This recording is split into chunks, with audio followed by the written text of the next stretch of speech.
What's going on, guys? It's Brandon back here for my second 32-team video. Preseason starts today. There'll be two games. Montreal and Toronto will be playing one, and it's Minnesota and St. Louis for the other. I'm not going to be reporting on those games. I'm only going to be doing the Blackhawks ones that start the 29th. For some reason, they start much later than everyone else. So today we're going to be doing my first ever power rankings before the season starts. I obviously did my division predictions, and the Central one will already be different because Kaprizov did indeed sign with Minnesota. So, yeah, I waited as long as I could. I possibly could on that one, but he signed there, so now that one's kind of screwed up. But I'm not going to redo it. I got to stick to my original predictions. And most people get their predictions wrong anyway, so it's fun. And so, start off with number 32 on the power rankings. We have, who else could it be but the Buffalo Sabres, going for another first overall pick this year. Eichel failed his physical, probably won't be playing, probably isn't going to get traded because no one's going to be paying for an injured Jack Eichel. There's not really much to say about this team. Owen Power's not going to be playing. They re-signed Casey Middlestat. They've got Dylan Cousins. They got a bunch of young guys in their lineup, and they re-signed Dahlin. So we'll see how that goes for them. Number 31. Arizona. Arizona is fully tanky or going for Shane Wright. I do think they'll be better than Buffalo because a bunch of veterans is probably going to be better than a bunch of young guys in the league, in my opinion. And, they also have Clayton Keller, still have Phil Kessel, Nick Schmaltz. Those three guys can produce some offense, and we'll see what happens. Number 30. So I'm going pretty fast through this. I've pretty much gone over all these teams in semi-detail already, so if you want to go watch the prediction videos and see what I said about them, you can watch those. Number 30 will be Anaheim, another tank year, get a high draft pick. I presume that next year they'll be trying to make a push for the playoffs, as I got some new pieces. Zegers will be better. Drysdale is going to be an interesting piece. They got other pieces throughout the lineup. They got veterans like Getzlaf and Silverberg that can lead the team. It should be good, and if Gibson can be better this year or next year, this team can show some real progress. Number 29, San Jose, the team that refuses to go into a rebuild and has amazing issues with Evander Kane wearing their old hat. And, nothing much really to say about San Jose. They just kind of probably are going to suck because they refuse to go through a rebuild, and they're paying Carlson $11.5 million a year, and one of the most brain dead decisions of the century, I think. And number 28, Columbus. It was kind of hard to put this together, and Columbus is where I started getting difficulties. The first four were pretty easy. Then Columbus, I'm thinking they could have a bounce back year, but Lane is going to be interesting. Domi will be interesting. They lose Seth Jones to Chicago. Zach Werenski, can he stay healthy? Can Korpisalo and Merzlikins bounce back? So many questions surrounding the Columbus Blue Jackets this year. And number 27, the New Jersey Devils acquired Dougie Hamilton. For them to get a rise in the power rankings, they're going to have to Jack Hughes, Nico Hischier, they're young guys. Mackenzie Blackwood, Jonathan Bernier, it's a solid tandem. They got Dougie Hamilton on the blue line, as I said. Hughes and Hischier are going to have to become breakout stars for this team to have a chance at making the playoffs. This might be just another year to get one more high draft pick, and then this year after that, just start going for it. But we'll see what they do there. Number 26. Brady Tkachuk signing is not close, and that's why I have Ottawa at number 26. Because if Brady Tkachuk doesn't play, that's a big piece off their young core gone. And Dorian, their general manager, has already said that they think their rebuild is over. And if Tkachuk doesn't play, that's a big piece gone. So it's going to be interesting to see what is going to happen in Ottawa, whether he will sign there. And, that's just the only question I have with Ottawa right now. Number 25, we have Nashville, who I think is slowly going on the downturn, and they know it. They're going to have to go through some sort of a retool or rebuild. The Duchesne and Johansson contracts are tough. Saros is going to be is probably your number one goalie. If he has an off night, that could be bad for a team like Nashville. So who knows? Philip Forsberg going to be interesting where he slots in this year. He could be traded at the deadline. We'll see. And yeah, that completes our first row.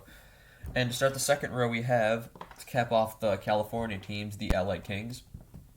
Will be better this year. They will be trying to make the playoffs. They acquired Victor Arvidsson from Nashville. They've got some other pieces coming up through the lineup. They got Kemp. They got Kopitar will still be there. They got veterans like Kopitar, Brown. Quick is probably going to be the backup. Definitely going to be the backup. And they got the young Peterson and net who they signed to a longer contract. And yeah, this LA team is going to be interesting to watch. But before I continue, I just feel I'm thinking in my head right now. These are just purely speculation upon where I think that these teams will start off the season.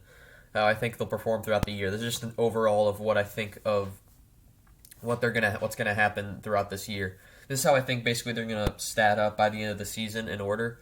But I'm obviously gonna be doing one monthly, so we'll see at the end of October who are the best teams, who's had the best record, who's looked like they've played the best, and we'll go through that every single month. So I just want to. This is just speculation. This isn't like definitely how I think this is going to turn out. I mean, it is how I think it's going to turn out, but you get it. Number 23, Detroit. Big moves this offseason, acquiring Nedeljkovic from Carolina, and weirdest trade possibly of the offseason. The most unexpected trade possibly throughout the offseason. And Nick Leddy on the defense, add some veteran presence. They got Snyder coming up. And will Lucas Raymond play? Maybe, maybe not. We'll see how he does it. But yeah, so Detroit is going to be an interesting team to watch this year. See how much progress they've made. Number 22, Philadelphia, because I don't think they break curses since they've just gone back and forth. Even though this is an even year, they should make the playoffs this year. Maybe this year they'll break it and miss the playoffs 2 years in a row for the first time since I can't even remember. I don't think it was in my lifetime. But yeah, we'll see if they can break the change this year. And yeah, Philadelphia, they got Ryan Ellis. They got Martin Jones as a backup for Carter Hart, who needs to have a bounce back if this team has any chance of making the playoffs. This very competitive division. So we'll see. Number 21, St. Louis. I would on my Central Division rankings, it probably would have been Minnesota there, but they signed Kaprizov, so in that case, St. Louis is now up. And yeah, St. Louis not really making many moves this offseason. Signed some of the younger guys. Yeah, not much really doing. They're kind of just staying the same. They've been able to make the playoffs. They got swept by Colorado, who was a very good Colorado team last year, so the fact they didn't make any changes is a little worrisome if they're probably going to be going into a retool or rebuild soon, but we'll see. Okay, sorry, I apologize. I'm back. I had to sneeze. I wanted to pause. I didn't want to sneeze on camera, so my apologies. So yeah, St. Louis really hasn't done much, and I don't really see them getting any better. I could see them getting worse since the Central is getting very much better, with Chicago being much better. Minnesota's going to be better. Colorado's in the division now. And now that the divisions are back to normal, you can see how competitive these divisions are really going to get, especially in the Central Metropolitan. Number 20, we have the Stanley Cup finalists, Montreal Canadiens. Losing some of their veterans. The Corey Perry's gone. Got Philip Deneau, young shutdown center, has gone to L.A. Big pickup for L.A., forgot to mention that. So that might help LA's defense. It should help LA's defense. But back to Montreal. They're going to be in a very tightly contested Atlantic top 3-4 spots. And I can't really see them making a push with that's just the pieces they've lost. Unless Carey Price has a stellar regular season. He's more of a playoff goalie. But if he'll need to start making his regular seasons even better if he can't, if they have any chance to make the playoffs.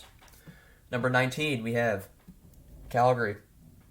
One last go around with Gaudreau, Monahan, and Tkachuk is what I see it as. They have already got Stan Bennett's gone to Florida, and they've just shipped Giordano's now in Seattle. So, yeah, that's really all I have to say about Calgary. It's one last go around if they fail this year, which I kind of see them doing this year. And it's going to be an interesting offseason if all the Calgary will go into some sort of rebuild. Sorry for my stutter. It's kind of hard. as a YouTuber, you got to think of stuff off the top of your head, and sometimes you think of 3, 4 things at once, and you all want to say it at once, and they kind of just comes out as a blah, blah, blah, blah, blah. And anyway, so I apologize. Yeah, Calgary, one last go around. If not, there could be some big moves made in the offseason to start retooling or rebuilding, but we'll see. Number 18, we have the New York Rangers. The New York Rangers are going to be a very interesting team to watch as they seem to have all the pieces there. This is the third year I'm saying this in a row, so if they make me angry 3 years in a row, I have them in the playoffs this year. I've had them in the past 3 years now. So if they don't make it this year, I'm kind of just losing hope for them. They have Panarin, Lafreniere, Kakko, Zibanejad, big names, should be stars in the league. And Zibanejad and Panarin are proven stars. Kakko and Lafreniere need to take that next step, and they need to make this team better. They got Shesterkin and Georgiev in goal. That should be a solid tandem if they can just keep it up. But yeah, it's the Rangers, kind of where I start my playoff. That's the first team I have that makes the playoffs right now. Number 17, we have Vancouver, showing how weak the Pacific Division, I think, is going to be. Vancouver, they still haven't signed Pettersson or Hughes. I'm not sure how they're going to sign Pettersson or Hughes. And they honestly could be a lot lower if they sign neither Pettersson or Hughes. I could see them going all the way down to 28 if that's the case. But the season hasn't started yet. They still have a little bit of time. And October 12th is the question if they'll be signed by then. If not, there could be a big move made or something that could possibly give in. So yeah, Vancouver needs a Pettersson and Hughes to function. If they don't have Pettersson and Hughes, this team might just fall off like they did last year. And everything they did in 2020 will kind of just have gone down the drain. Number 16, as we move on to the third row, Dallas. With Minnesota getting better, that pushes Dallas down. And even though Sagan will be back, their goaltending is a big question with Hudobin, Holtby, Ottinger. I'm not even sure what's going on over there in goal. Their defense, Klingberg, Heiskanen. They lose Alexiak to Seattle. But this team should have they have 2 solid defensemen up front with Klingberg and Heiskanen. On fourth, they have Jamie Benn, who's getting older. Tyler Sagan, who should be still producing well after his injury. And this team is going to pay. I kind of see it as if they don't make it this year, there could be some big changes here since they didn't make it last year. They almost made it last year, and they didn't even have Sagan. If they have Sagan this year, they should be enough to make the playoffs. I think they should be enough to make the playoffs, but we'll see how that goes. Number 15, we have. I need my marker since I still don't have the magnet. I promise it's coming soon. By the time the Hawks play Seattle, I will have the magnet. And we have Seattle. Once again, showing how weak I think the Pacific Division is, which is not going to take Seattle much to make the playoffs. They don't have much up front in scoring. They got Everly, Schwartz, and Wenberg as a first line. Not really a great first line. Not really a great forward group, but they've acquired depth. My apologies again, and their defense should be solid enough to lock down for them to win games by 1-0, 2-1, 3-2 scores. That's kind of what I see this team as. They've got Grubauer, Drieger in goal, fantastic tandem, and they still have some cap space to spend. So if they're close on a playoff push by the time of the deadline, they've got Beniers will be there next year. They've got maybe they'll trade us a few draft picks to make something happen in the playoffs. But then again, I just kind of see Ron Francis as more of a conservative general manager, so we'll see what he does. Number 14, Toronto. Do I have them in the playoffs this year? No, but that doesn't mean that they won't come up. They may surprise us. Maybe being without Hyman, maybe Campbell will have another stellar performance. Maybe Matthews, Marner, Nylander, and Tavares will all score 100 points. Who knows? But honestly, probably not. Matthews is still injured, so who knows how that's going to work there.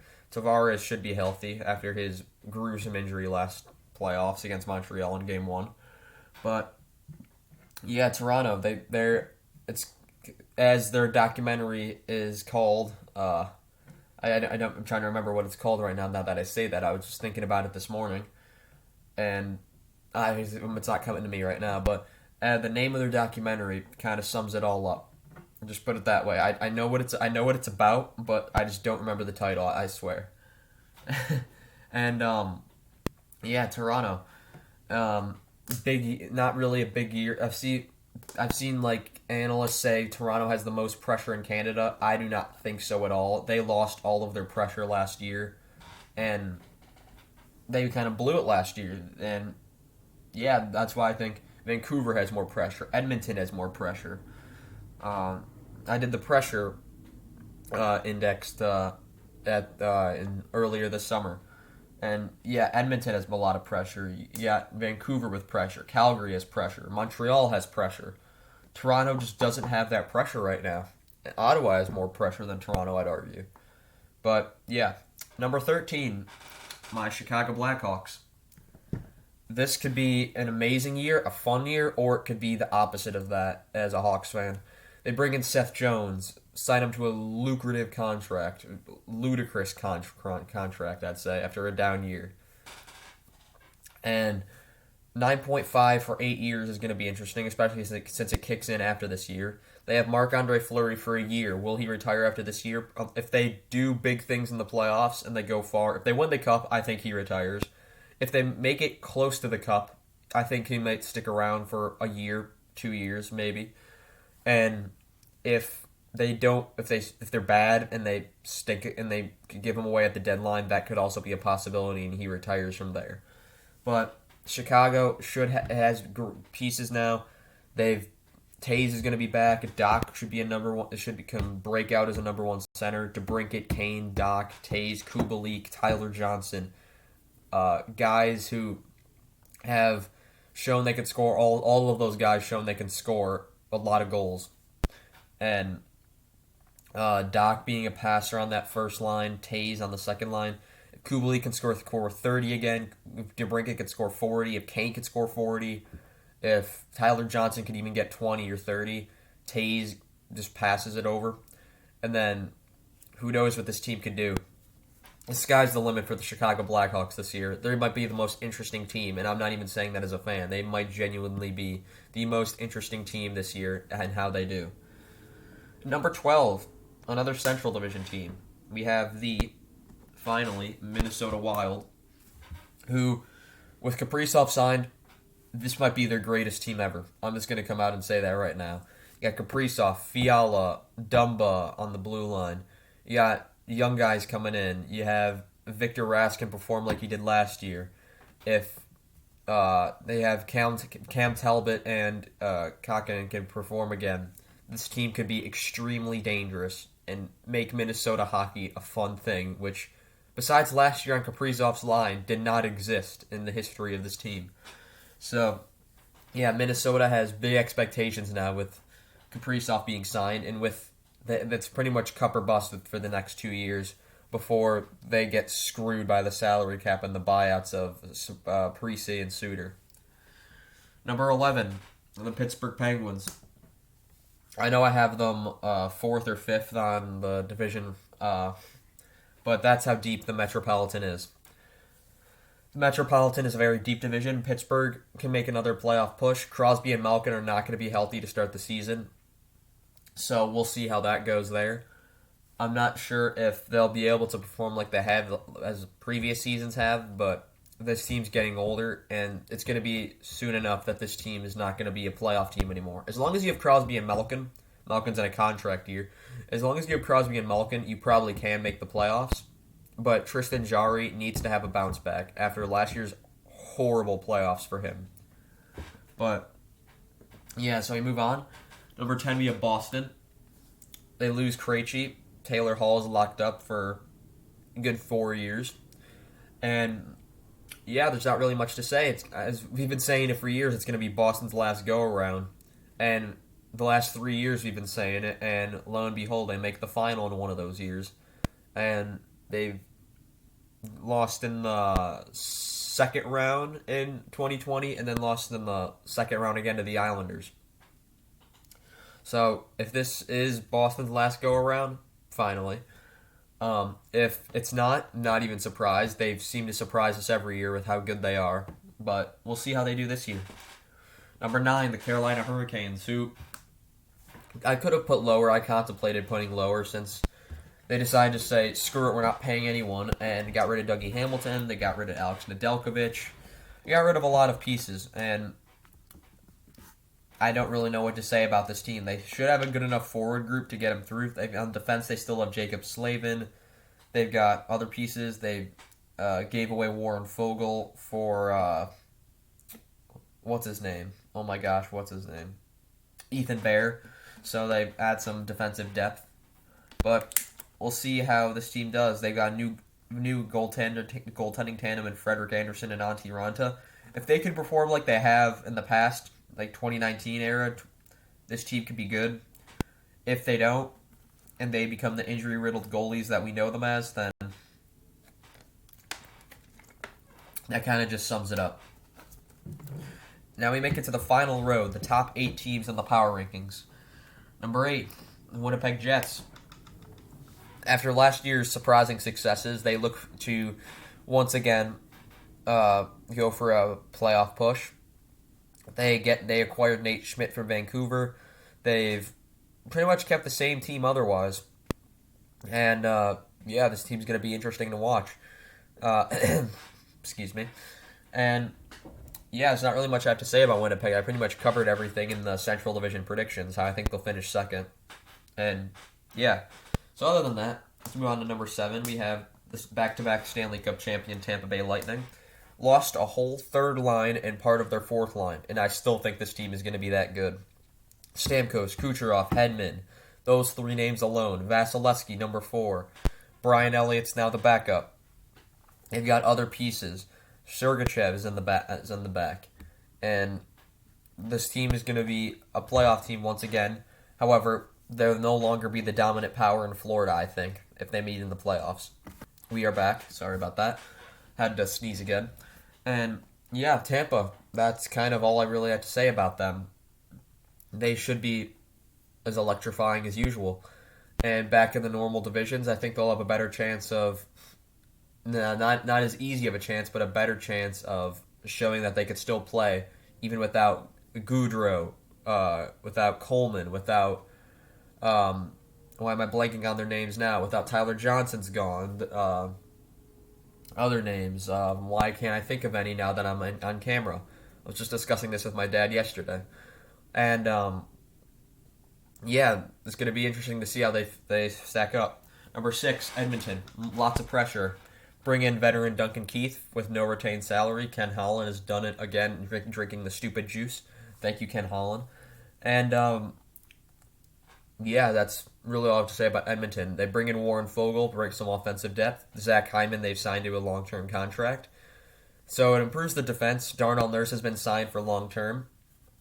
I think it's 9.25 for 7 or 8 years. So that's going to be, we'll see how that contract pans out if he can live up to it. And they lose Ethan Bear to Carolina for Warren Fogle. So we'll see how that trade pans out. And, Edmonton's got a lot of pressure on them this year. As Ken Holland says, it's time for them to win a cup. He said that in a press conference a while back. And we'll see. Number 5, the New York Islanders.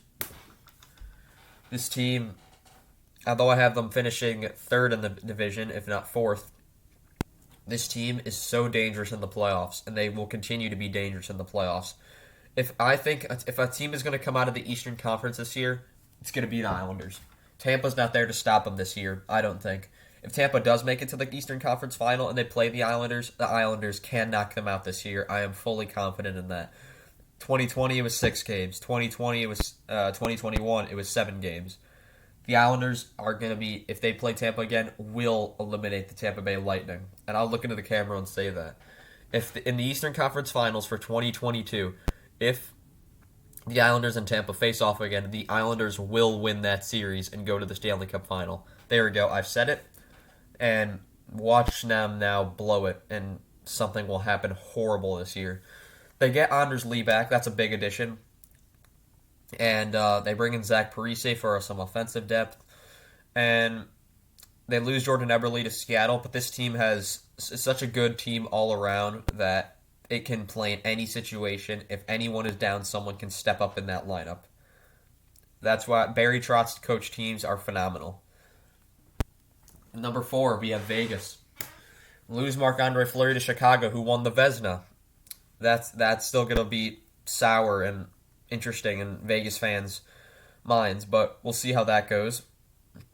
Ryan Reeves is gone to the Rangers. Not much there, but they got a third-round pick out of it, so that's cool. Yeah, not much really to say about Vegas. They're Vegas.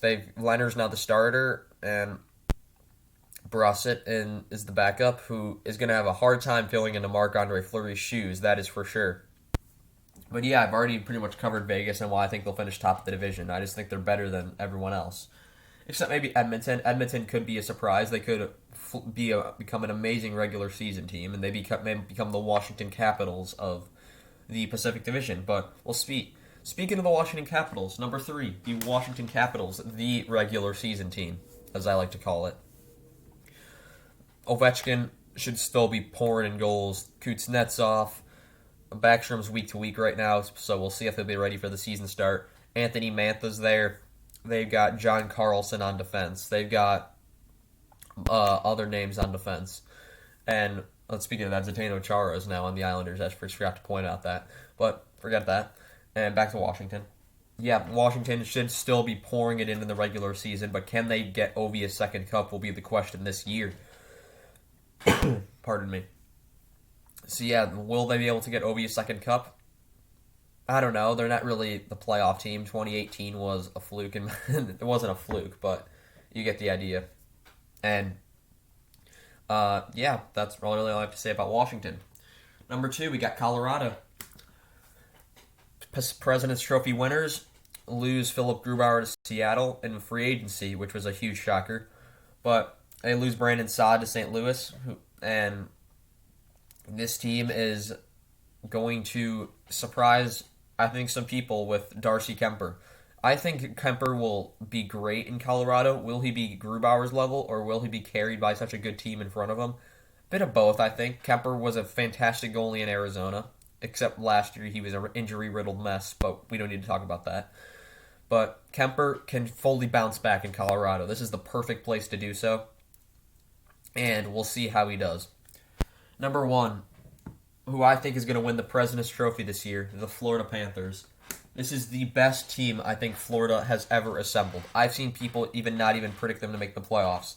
If there is a team that is being slept on this year, maybe I'm overrating them, but this Florida team just looks so good on paper, and I can't stress that enough. And if they don't make the playoffs this year, I might just throw in the towel on all future predictions. I've never been so sure about a team from Florida in my existence. And I've seen Tampa win 3 Stanley Cups in my lifetime. Actually, 2, because I was just born right after that first one. We don't need to talk about that. But you get the idea. This Florida team, the only question I have is, will Spencer Knight be able to live up to the expectations? Or will Sergei Bobrovsky be able to bounce back without Drieger being there? We'll see. This Florida team is the best team they got Sam Reinhart, Sam Bennett locked up. Their defense is solid. Ekblad will be back. And the only question is Bobrovsky. Can Bobrovsky be able to back this team like he backed Columbus back in 20 when he won 2 Vezinas, and then 2018 and 2019? Will he be able to do that? That's the big question this year. And yeah, that's really all I have for these predictions. We got all the 32 teams. This is how I think from the start of the year before preseason starts. Preseason games start later today, 6 o'clock Central Time. That's my time. And so that'll be 7 Eastern, 5 Mountain Time, and 4 Pacific Time. I know on NHL Network, Montreal and Toronto will be shown. It'll probably be on Sportsnet because that's the Canadian television. I'm not from Canada. I've only been to Canada for about 20 minutes. So I'm not sure how that stuff works over there. But yeah, preseason starts tonight. Everyone's getting excited. Hockey's coming back. It'll be on ESPN and TNT this year. I'll be with you for the Chicago Blackhawks games. I'll also report on any big news. maybe I'll update the standings on maybe once a week or something like that. And I got a lot of questions I got to film if I'm going to have time to do all this stuff. So, yeah, everyone, thanks for watching. Thanks for staying with me for these past 30 minutes. And I'll see you all next time. Goodbye.